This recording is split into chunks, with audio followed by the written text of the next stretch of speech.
Salam sejahtera untuk kita semua. Perkenankan saya menyapa saudara-saudara dengan sebuah pantun. Jalan-jalan ke Pontianak, jangan lupa singgah di desa Kepayang. Selamat pagi adik, kakak, ibu, dan bapak.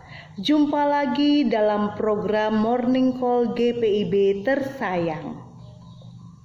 Saya Pendeta Pinkan Ray Cornelis, melayani di GPIB Jemaat Panampa Kepayang, Kecamatan Anjongan, Kabupaten Mempawah, Kalimantan Barat.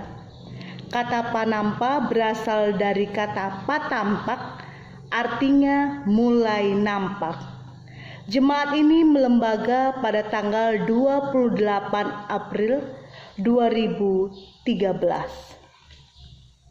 Sebelum kita melanjutkan aktivitas masing-masing, marilah kita membaca Alkitab dan merenungkan firman Tuhan.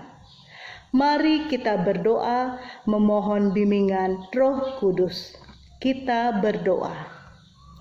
Terpujilah Engkau Bapa yang baik, untuk pemeliharaanmu di sepanjang malam yang sudah berlalu. Dan pagi ini kami menyambut hari yang baru dengan jiwa yang disegarkan oleh Tuhan. Sebelum kami melanjutkan aktivitas masing-masing, kami akan membaca Alkitab dan merenungkan akan firman-Mu. Pimpin dan kuasailah kami dengan Roh Kudus-Mu ya Tuhan, dan tolonglah hamba-Mu yang akan menyampaikan firman-Mu, dan tolonglah umat-Mu yang sedia menyambut firman-Mu. Dalam nama Tuhan Yesus Firman yang hidup, kami telah berdoa. Amin. Pembacaan Alkitab kita dari Kitab Perjanjian Lama, Kitab Amsal pasal 4 ayat 14 hingga 17 yang menyatakan, "Janganlah menempuh jalan orang fasik dan janganlah mengikuti jalan orang jahat. Jauhilah jalan itu, janganlah melaluinya. Menyimpanglah daripadanya dan berjalanlah terus. Karena mereka tidak dapat tidur bila tidak berbuat jahat. Kantuk mereka lenyap bila mereka tidak membuat orang tersandung. Karena mereka makan roti kefasikan dan minum anggur kelaliman." Demikianlah pembacaan Alkitab. Terpujilah Kristus. Saudaraku yang terkasih dalam Tuhan Yesus Kristus, perikop yang kita baca ini menjelaskan bahwa keluarga merupakan tempat pendidikan utama, mulai pendidikan iman, dilanjutkan dengan pendidikan moral atau etika atau teladan. Perhatikan saja Ulangan pasal 6 ayat 4 hingga ayat yang ke-9. Bagian yang penting dalam pendidikan ini adalah nasihat untuk mencari hikmat. Hikmat dalam konsep Perjanjian Lama adalah kepintaran mencapai hasil, menyusun rencana yang benar untuk memperoleh hasil yang dikehendaki. Tempat kedudukannya ialah hati, pusat keputusan moral dan intelektual. Perhatikan saja kitab 1 Raja-Raja pasal 3 ayat 9 hingga ayat yang ke-12. Hikmat inilah yang menjaga hati kita agar tetap tulus untuk mengupayakan nilai-nilai kebenaran sekaligus tindakan-tindakan kebajikan bagi sesama. Hikmat inilah yang juga menolong umat untuk menyimpang dari jalan orang fasik atau jalan orang jahat. Karena jalan hidup orang fasik atau orang jahat selalu merancangkan kejahatan untuk sesamanya. Dirinya tidak pernah merasa puas sampai sesamanya menderita. Alkitab menyatakan hukuman pasti akan jatuh atas semua orang fasik. Perhatikan Mazmur pasal 9 ayat 17 dan Matius pasal 13 ayat 49.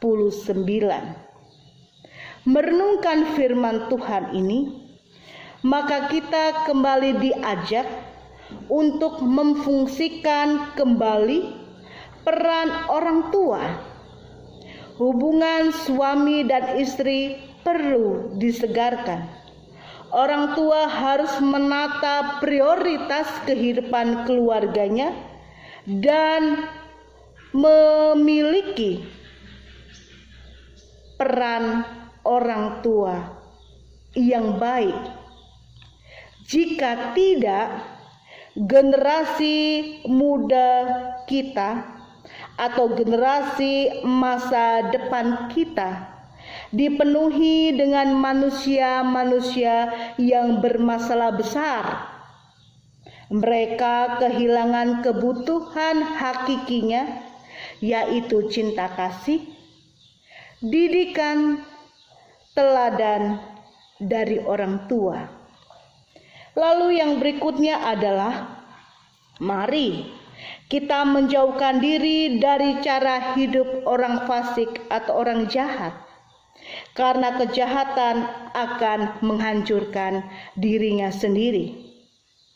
Seterusnya, hidup yang beriman harus selaras dengan hidup yang beretika atau bermoral. Inilah hidup yang bertanggung jawab, yang di dalamnya kita mengupayakan tindakan-tindakan untuk selalu memuliakan nama Tuhan dan menjadi saluran berkat bagi sesama. Kiranya Tuhan menolong kita. Amin. Mari kita berdoa. Terpujilah Engkau Allah yang penuh kasih, untuk firman-Mu yang memberikan kekuatan, memberikan penghiburan sekaligus peringatan, agar kami keluarga-keluarga umat Tuhan yang telah Engkau selamatkan ini bukan hanya mendengarkan firman-Mu, tetapi melaksanakan firman-Mu dalam gumul juang kami setiap hari. Tolonglah kami dalam tuntunan Roh Kudus-Mu, agar hati kami senantiasa diterangi oleh firman-Mu, sehingga setiap tutur kata, perbuatan, tingkah laku kami selaras dengan kebenaran firman-Mu. Kehadiran kami di tengah-tengah dunia ini senantiasa memuliakan nama-Mu dan menjadi saluran berkat buat banyak orang. Secara khusus di masa pandemi corona ini, ya Tuhan, berikanlah kami kesabaran untuk kami mematuhi protokol kesehatan, dan bersama dengan pemerintah serta masyarakat yang lain kami bersemangat untuk memutus virus corona. Berikan kami ketekunan, kesungguhan, ketulusan dalam bekerja, dalam berkarya, dalam melayani Tuhan, sehingga dengan potensi karunia yang Tuhan berikan kepada kami semakin memperluas akan usaha-usaha untuk memperjuangkan keadilan, kebenaran, dan damai sejahtera-Mu. Sebentar kami akan berpisah satu dengan yang lain untuk melanjutkan aktivitas kami masing-masing. Kami mohon kasih karunia dari Tuhan Yesus Kristus, kasih dari Allah Bapa, dan persekutuan dengan Roh-Nya yang kudus menyertai kita dari sekarang kekal selama-lamanya. Amin. Pulau Borneo, Pulau Nan Elok, Kalimantan Barat, pesona Katulistiwa. Selamat beraktivitas adik, kakak, ibu, dan bapak. Salam sehat untuk kita semua.